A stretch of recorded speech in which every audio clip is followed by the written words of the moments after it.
बोलो कुष्मांडा माता की जय। माँ दुर्गा जी के चौथे स्वरूप का नाम कुष्मांडा है। अपनी मंद हल्की सी हंसी द्वारा अंड अर्थात ब्रह्मांड को उत्पन्न करने के कारण इन्हें कुष्मांडा देवी के नाम से अभिहित किया गया है।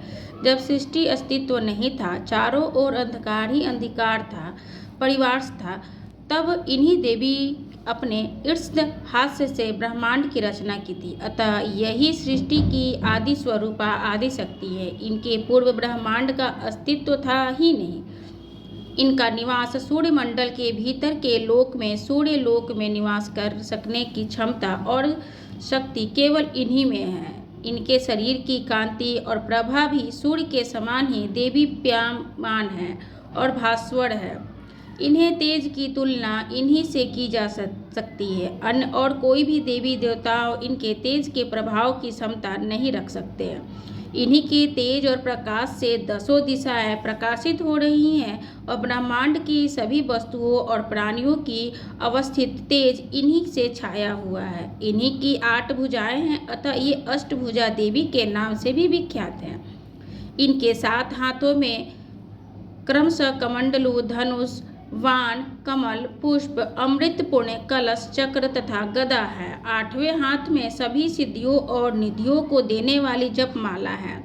इनका वाहन सिंह है। संस्कृत भाषा में कुष्मांड कुम्हड़े को कहा जाता है। बलि में कुम्हड़े की बलि इन्हें सर्वाधिक प्रिय है। इस दिन काड़े से कुष्मांडा भी कहा जाता है। नवरात्र पूजन के चौथे दिन कुष्मांडा देवी के स्वरूप की ही उपासना की जाती है। इस दिन साधक का मन अनाहत चक्र में अवस्थित होता है, अतः इस दिन उसे अत्यंत ही पवित्र अचंचल मन से कुष्मांडा देवी के स्वरूपों का ध्यान में रखकर उनकी उपासना कार्य में लगना चाहिए। माँ कुष्मांडा की उपासना से भक्तों के समस्त रोग दोष निवार हो जाते हैं। इनकी भक्ति से आयु, यश, बल और आरोग्य की वृद्धि होती है। माँ कुष्मांडा अत्यल्प सेवा और भक्ति से भी प्रसन्न होने वाली है। यदि मनुष्य सच्चे हृदय से इनका शरणगत बन जाए तो फिर अत्यंत ही सुगमता से परम पद की प्राप्ति भी कर सकती है। हमें चाहिए कि हम शास्त्रों पुराणों में वर्णित विधि विधान से के अनुसार माँ दुर्गा की उपासना और भक्ति के मार्ग पर अहिर्निश अग्रसर हों। माँ के भक्ति मार्ग पर कुछ ही कदम आगे बढ़ने पर भक्त साधक को उनकी कृपा का सूक्ष्म अनुभव होने लगता है। यह दुख स्वरूप संसार उसके लिए अत्यंत ही सुखद और सुगम बन जाता है। माँ की उपासना मनुष्यों को सहज ही भाव से भवसागर से पार उतारने के लिए सर्वाधिक सुगम और श्रेयस्कर मार्ग है।